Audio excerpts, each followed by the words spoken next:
Permata TV YouTube Indonesia dengan bangga mempersembahkan sebuah storytelling kekinian abad ini, diangkat dari karya besar Esa Mintarja yang sangat populer di masanya, berlatar belakang kisah tanah Jawa masa lampau, tepatnya di penghujung kejayaan kerajaan tanah Jawa, dengan judul Kisah Api di Bukit Menoreh.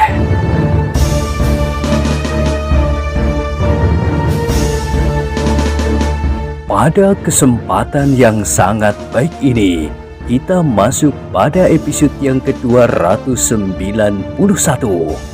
Selamat menikmati.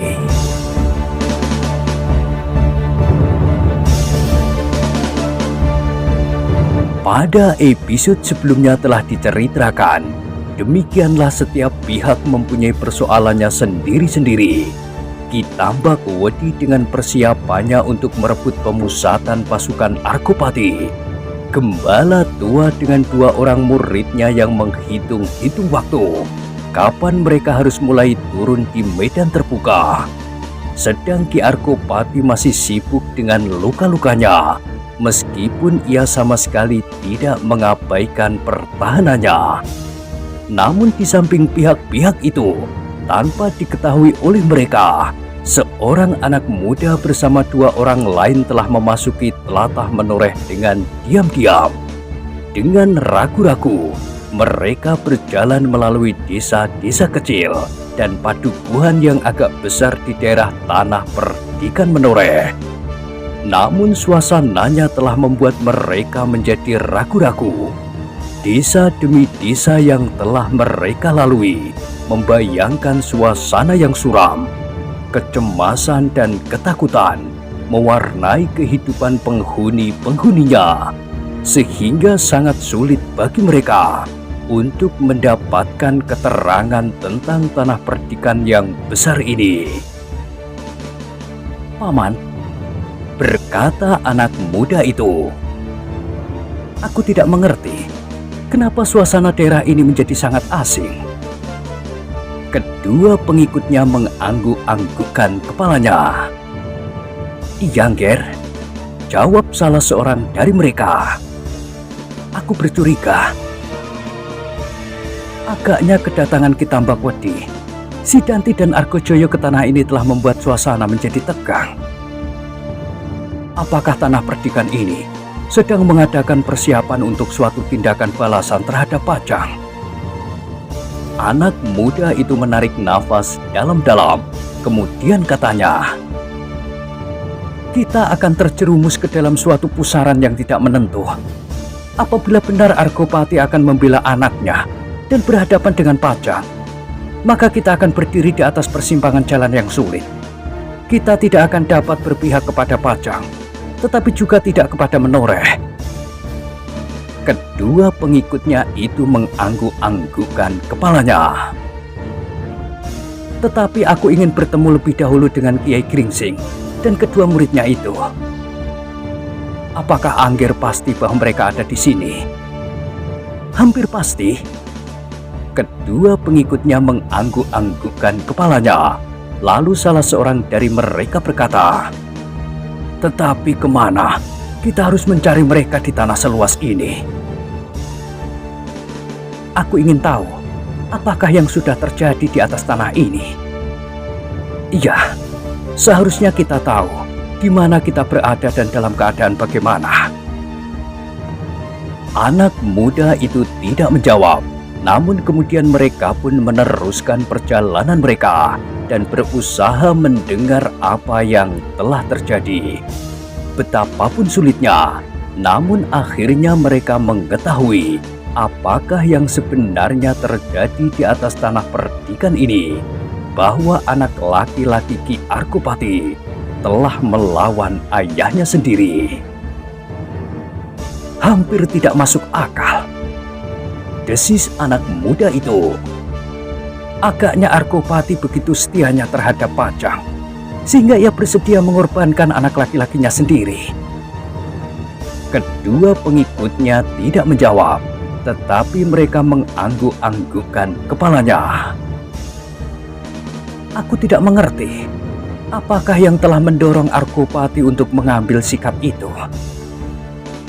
Mungkin Argopati tidak ingin melihat tanahnya berbenturan dengan Pajang. Menurut perhitungannya, maka Menoreh pasti akan hancur. Betapapun besarnya tanah perdikan ini, Argopati tidak akan berani melihat mayat yang akan berhamburan di segala sudut tanah perdikannya yang kaya ini. Anak muda itu mengangguk-anggukkan kepalanya, tetapi kemudian ia bergumam. Atau karena Argopati tidak berani melihat, ia sendiri akan tergeser dari kedudukannya. Kalau ia melawan Pajang, maka atas wewenang yang ada sekarang, Pajang dapat mencabut hak yang telah diterima oleh Argopati dari raja-raja sebelumnya, atau hak yang diberikan oleh Pajang sendiri. Kedua pengikutnya tidak menjawab. Aku harus mendapat lebih banyak keterangan mengenai tanah ini, tetapi aku harus bertemu dengan Kiai Gringsing, Agung Sedayu, dan Swandaru. Kita harus mencari mereka. Kita harus menjelajahi tanah ini dari ujung sampai ke ujung. Anak muda itu tersenyum. Katanya, "Kau agaknya sama sekali tidak berminat." Bukan begitu maksudku, Nger. Tetapi aku sekedar memperingatkan bahwa pekerjaan ini bukanlah pekerjaan yang ringan. Anak muda itu menarik nafas dalam-dalam. Kemudian katanya, "Aku akan menghindarkan diri dari kemungkinan terlibat dalam persoalan di tanah perdikan ini untuk sementara, sampai aku dapat meyakinkan diri bahwa ada perlunya aku mencampurinya. Karena itu maka kita harus mempersiapkan diri untuk tinggal di tanah ini sebagai apapun juga. Kita akan mencari tempat yang tersendiri, membuat tempat tinggal yang sederhana, dan sambil menunggu keadaan di tanah ini menjadi tenang, aku akan mencari Kiai Gringsing." Kedua pengikutnya mengangguk-anggukkan kepalanya. Mereka sudah mengenal betul anak muda itu, sehingga mereka tidak dapat berbuat lain daripada mengiyakannya.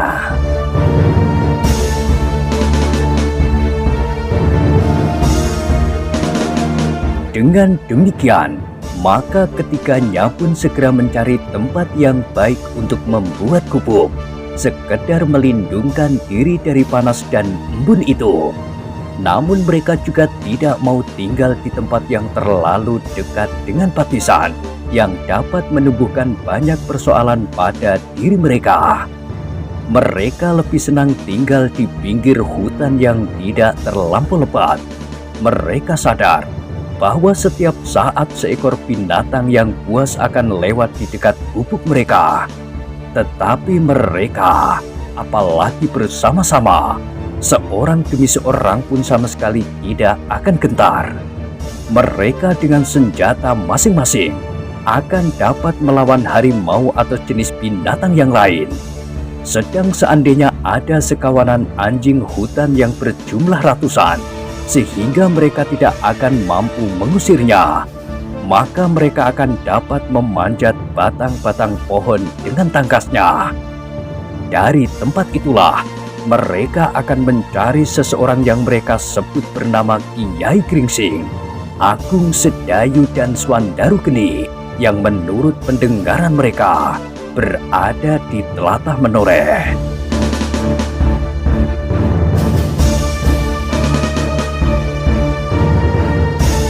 Sementara itu, di sebuah gubuk yang lain, seorang gembala tua duduk melingkari perapian bersama dua orang murid-muridnya. Mereka hampir tidak sabar menunggu ujung malam yang terasa terlampau panjang. "Tidurlah kalian," berkata orang tua itu. Tetapi kedua muridnya menggeleng. Anak yang gemuk sambil mengusap matanya itu berkata, "Sebentar lagi, Guru." Karena itu, maka mereka bertiga tidak beranjak dari tempatnya. Mereka duduk sambil memeluk lututnya. Sekali-sekali anak muda yang gemuk itu masih saja menguap sambil mengusap-usap matanya, tetapi ia masih juga duduk di tempatnya. Tidurlah Kupolo, berkata gurunya sekali lagi. Kupolo menggelengkan kepalanya, tetapi ia bangkit berdiri. Dengan malasnya ia berjalan ke kebun di samping gubuknya. Dicabutnya beberapa batang pohon ketela. Meskipun masih belum cukup besar, namun ubinya dibawa juga dan dimasukkannya ke dalam bara api perapiannya. Tiba-tiba saja aku menjadi lapar, desisnya.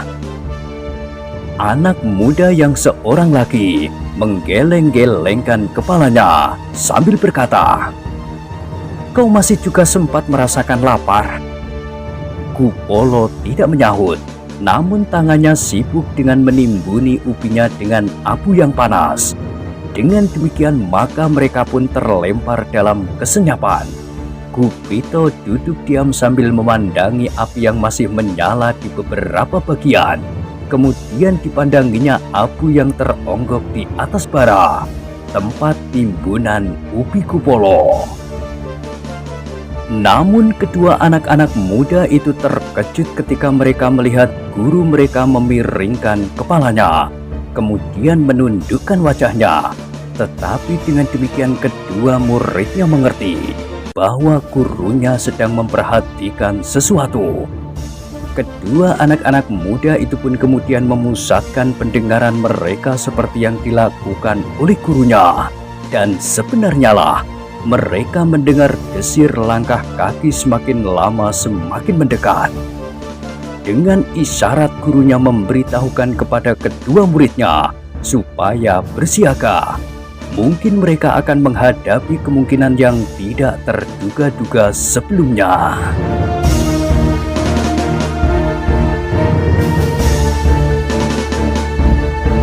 Ternyata langkah kaki itu pun semakin lama menjadi semakin dekat. Namun gembala tua itu seakan-akan sama sekali tidak mengacuhkannya. Kedua muridnya pun masih duduk di tempatnya. Tetapi di bawah kain panjang, tangan-tangan mereka meraba-raba senjata yang melingkar di bawah baju mereka. Meskipun mereka menancapkan golok di samping tempat duduk masing-masing. Golok yang mereka dapatkan dari lawan-lawan mereka yang menjadi pingsan ketika mereka berkelahi. Langkah kaki itu menjadi semakin dekat. Dekat sekali. Ternyata bahwa langkah kaki itu sudah cukup memberitahukan bahwa yang datang itu pun bukan orang kebanyakan. Seperti yang telah mereka perhitungkan, maka tiba-tiba sesosok bayangan muncul dari dalam gerumbul-gerumbul liar di halaman itu. Dengan sebuah tombak pendek tertunduk seorang anak muda berjalan mendekati mereka sambil berkata, "Jangan berbuat sesuatu, aku tidak bermaksud jahat." Dalam keremangan api yang kemerah-merahan ketikanya serentak berpaling, mereka melihat seorang anak muda yang berdiri di paling depan, kemudian dua orang lain di belakangnya. Laki-laki tua di samping perapian itu mengerutkan keningnya. Meskipun hanya lamat-lamat, namun ia dapat melihat wajah anak muda itu. Sehingga dengan serta-merta ia terloncat berdiri sambil berdesis, "Angger Mas Ngape loreng pasar, benarkah?" Anak muda itu tertegun. Cahaya api yang suram itu telah menjadi semakin suram, sehingga untuk sejenak ia berdiri saja termangu-mangu. Namun sejenak kemudian anak muda itu berkata, "Kiai, kaukah itu Kiai?" Orang tua itu tidak segera menjawab. Kedua muridnya pun kini telah berdiri pula dengan tegangnya. Bahkan anak muda yang gemuk yang sedang menunggui ubinya itu telah menyambar tangkai golok di sampingnya. Namun mereka pun kemudian berdiri dengan tegangnya, memandangi anak muda yang bersenjatakan sebuah tombak pendek. Pada tangkai tombak itu berjuntai seutas tali yang berwarna kuning keemasan. "Hei!" Tiba-tiba Kupolo berteriak, Jadi Tuan telah mendapatkan tali semacam itu lagi. Gurunya berpaling sambil mengerutkan alisnya. Ternyata perhatian Kupolo pertama justru kepada tali yang berwarna keemasan itu. Terlalu kau, gumam Kupito. Tetapi Kupolo tidak memperhatikannya. Beberapa langkah ia maju. Dengan wajah berseri-seri ia berkata, Tuan agaknya sengaja menyusul kami. Taliku yang berwarna emas itu ketinggalan pada tangkai pedangku yang terbuat dari gading. Sekarang Tuan akan memberikannya lagi kepadaku, bukan? Wajah anak muda yang bersenjata tombak itu pun menjadi berseri-seri pula. Dengan nada yang tinggi ia berkata, Hei, ternyata aku menemukan kalian di sini. Marilah, berkata gembala tua itu. Kami persilahkan kalian untuk duduk di sini saja. Gubuk kami tidak akan dapat memuat kita bersama-sama. Terima kasih. Aku lebih senang duduk menghangatkan badan di samping perapian itu. Marilah, sahut orang tua itu. Anak muda itu memberi isyarat kepada kedua kawannya untuk mendekat. Mereka pun kemudian bersama-sama duduk, melingkar di tepi perapian yang justru telah hampir padam. Namun Kupito kemudian menaburkan seonggok ranting-ranting kecil ke atasnya, sehingga api pun segera berkobar kembali. Hei! Teriak Kupolo. Ubiku akan menjadi abu. Kupito tidak menyahut, tetapi ia pun duduk di dekat perapian itu juga. Sementara Kupolo sibuk menyingkirkan ubi bakarnya. Kenapa Angger berada di tempat ini? Bertanya gembala tua itu kemudian kepada Mas Ngabei Loring Pasar. Aku sengaja mencari kalian. Dari manakah Angger tahu bahwa kami berada di sini? Aku telah singgah ke Sangkal Putung. Maksudku, dari mana Angger tahu bahwa aku tinggal di halaman ini bersama kedua anak-anak yang bengal ini? Oh, itu hanya kebetulan saja, Kiai. Hampir semalam suntuk, aku berjalan mengitari tanah perdikan ini. Setelah aku melihat kedua pasukan ayah dan anak itu saling berhadapan di muka regol pertahanan Argopati. Karena pertempuran itu urung, maka aku telah berjalan kemana saja tanpa tujuan, sampai aku melihat perapian ini. Gembala tua itu mengerutkan keningnya.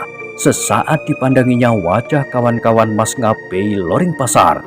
Dua orang yang agaknya cukup dapat dipercaya untuk mengawasi anak muda itu melawat ke daerah yang sedang kemelut dibakar oleh api pertentangan di antara lingkungan sendiri. Gembala tua itu mengangguk-anggukkan kepalanya ketika Mas Ngabei Loring Pasar dan yang juga bernama Suto Wijoyo itu memperkenalkan. Kiai, yang tinggi berkumis tipis itu adalah Paman Honggopati, sedang yang agak pendek itu Paman Diposongo. Kami memperkenalkan diri kami, Nger, berkata gembala tua itu kemudian. Kedua anak-anak ini adalah anak-anak angkatku, Kupolo dan Kupito. Suto Wijoyo yang bergelar Mas Ngabei Loring Pasar itu mengerutkan keningnya. Permainan apa lagi yang sedang Kiai lakukan? Kenapa? Bertanya orang tua itu. Bagaimana dengan nama-nama itu? Demikianlah nama-nama yang kami pergunakan di atas tanah perdikan menoreh ini. Suto Wijoyo mengangguk-anggukkan kepalanya.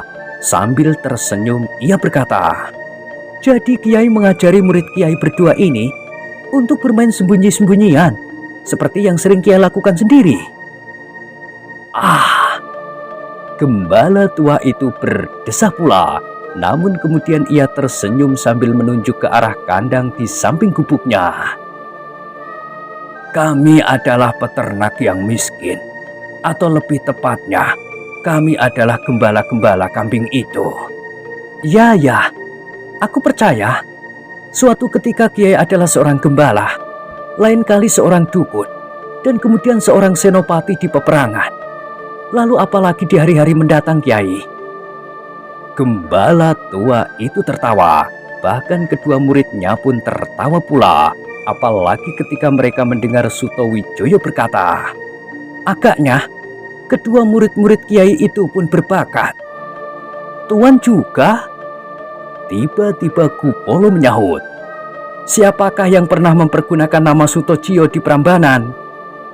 Sutowijoyo mengerutkan keningnya, namun kemudian ia tertawa sambil mengangguk-anggukkan kepalanya.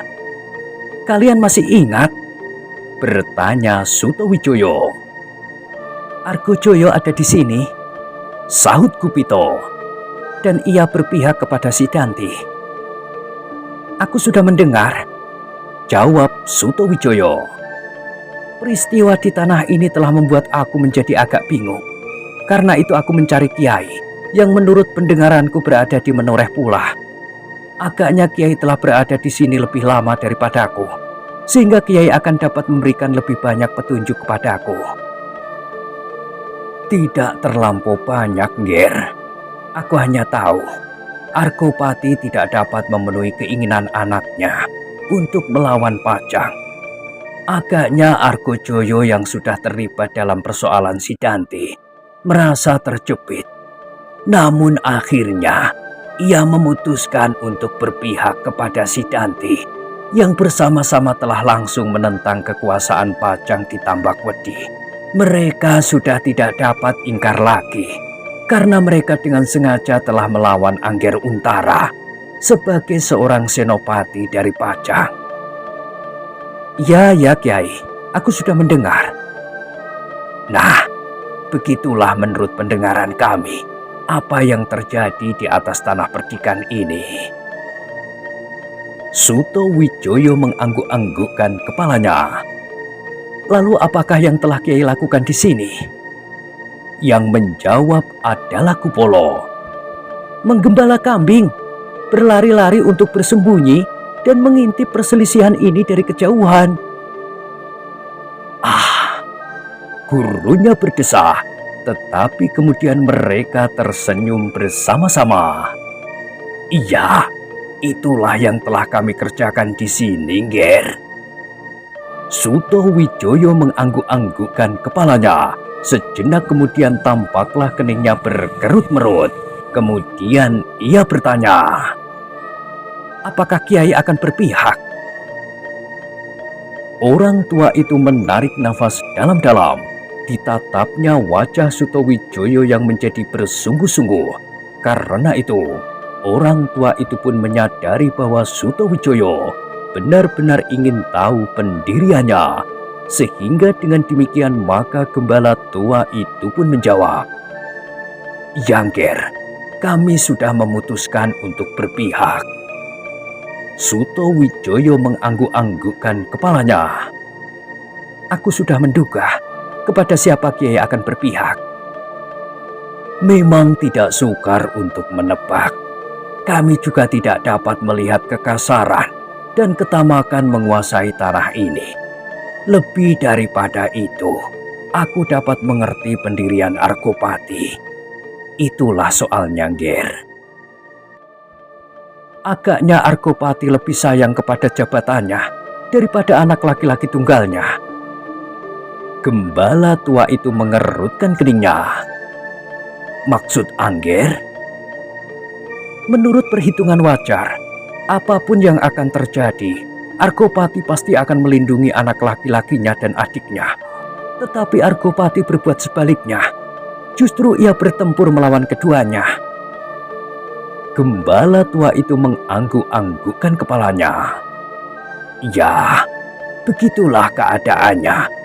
Tetapi aku kira keadaan ini tidak dimulai dari persoalan Sidanti dan Argojoyo. Orang tua itu berhenti sejenak, lalu katanya, apakah pada saat ada perang tanding di bawah Pucang Kembar, Angger sudah berada di tanah ini. Suto Wijoyo mengerutkan keningnya. Perang tanding yang mana yang Kiai maksud? Antara Argopati dan Ki Tambakwedi. Suto Wijoyo menggelengkan kepalanya. Tidak, aku tidak tahu.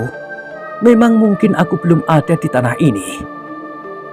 Perang tanding itu telah menimbulkan persoalan bagi kami. Sudah tentu sebabnya bukan sekedar apakah Argopati akan berpihak kepada Sidanti atau bukan. Karena agaknya soal itu adalah soal lama bagi keduanya. Suto Wijoyo yang bergelar Mas Ngabei Loreng Pasar itu mengangguk-anggukkan kepalanya. Hampir di luar sadarnya ia berdesis. Kesetiaan Argopati yang berlebih-lebihan kepada Pajang akan menyulitkan kedudukanku. Hampir bersamaan gembala tua dan murid-muridnya bergeser maju. Suto Wijoyo mengerutkan keningnya. Ia menyadari bahwa ia telah terdorong untuk mengucapkannya. Tetapi ia tidak menyesal. Keadaannya sendiri memang telah semakin meningkat pula. Meskipun tidak menimbulkan benturan-benturan seperti yang terjadi di Menoreh ini. Angger Sutowijoyo, berkata gembala tua itu. Kenapa Argopati itu akan dapat menyulitkan kedudukan Angger? Seharusnya Angger berterima kasih kepadanya bahwa ia telah meletakkan tugas di atas segala-galanya, bahkan di atas kepentingan anaknya sendiri. Suto Wijoyo tidak segera menjawab. Sekilas dipandanginya kedua kawan-kawannya yang duduk terpekur memandangi api di perapian yang sudah menjadi semakin pudar pula. Dan tiba-tiba saja Suto Wijoyo berdesis. Aku memang mempunyai persoalan dengan Pajang. Anak muda itu berhenti sebentar karena hampir bersamaan Honggopati dan Diposongo mengangkat wajahnya. Mereka adalah kawan-kawan baikku, Paman, berkata Suto Wijoyo kepada kedua kawannya itu. Aku tidak perlu bercuriga kepada mereka, meskipun seandainya pendirian mereka tidak sejalan dengan pendirianku. Mereka adalah orang-orang jantan dan tidak dengan mudah dapat berkhianat.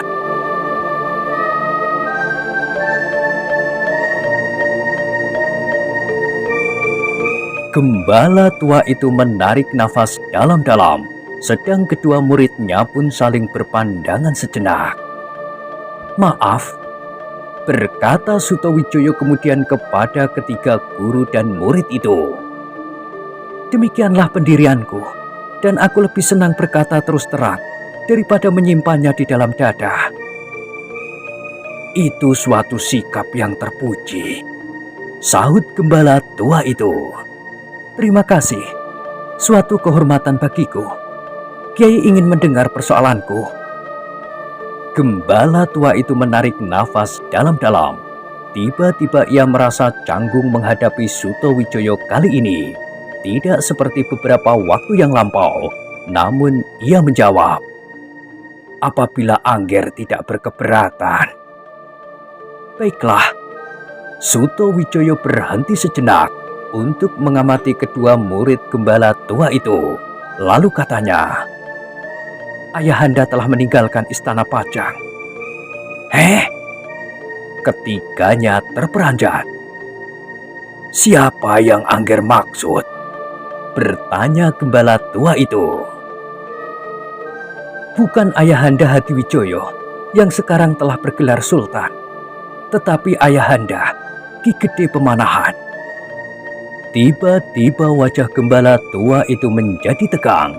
Hampir tidak percaya ia kepada pendengarannya sendiri. Tanpa sesadarnya ditatapnya wajah kedua kawan Suto Wijoyo itu berganti-ganti. Benarkah begitu? Ia berdesis.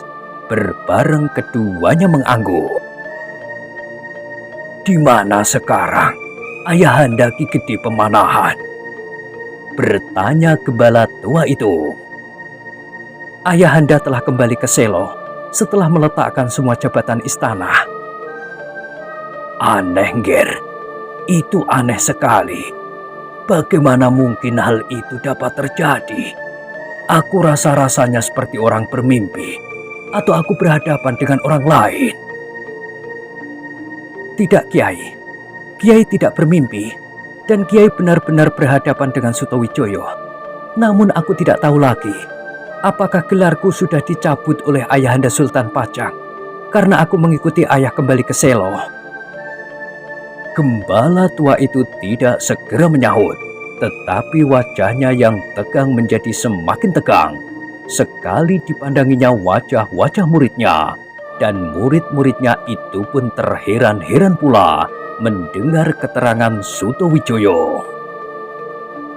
Ternyata keadaan memang berkembang terlampau cepat di mana-mana, tidak saja di tanah perdikan Menoreh, tetapi juga di Pajang. Berita tentang lolosnya Ki Gede Pemanahan dari Pajang belum terdengar dari atas tanah perbukitan ini. Tetapi sebentar lagi, Ki Tambak Wedi pasti akan mendengarnya pula. Orang-orangnya sebagian adalah orang-orang liar yang berkeliaran di mana saja. Mungkin di antara mereka ada yang mempunyai kawan-kawannya di Pajang atau di daerah-daerah lain yang berdekatan dengan Pajang. Betapa Pajang berusaha menyimpan rahasia ini, seandainya kepergian Ki Gede Pemanahan dianggap sebagai suatu rahasia. Namun seluruh negeri pada saatnya pasti akan mendengarnya juga. Dan sejenak kemudian, dengan nada datar gembala tua itu bertanya, "Kenapa Ayahanda Ki Gede Pemanahan meninggalkan istana, Ger? Apakah Ki Gede Pemanahan merasa bahwa segala tugasnya sudah selesai untuk kemudian menarik diri dan menyepi di Selo? Ataukah ada sebab-sebab lain?" Kira-kira begitulah, Kiai. Ayah merasa menjadi semakin tua, tetapi ada juga sebab-sebab lain yang mendorongnya untuk semakin cepat meninggalkan Ayahanda Sultan Hatiwijoyo. Gembala tua itu tidak menjawab. Ditatapnya mata Sutowijoyo tajam-tajam, namun sorot matanya itulah yang memancarkan 1000 pertanyaan di dalam dadanya.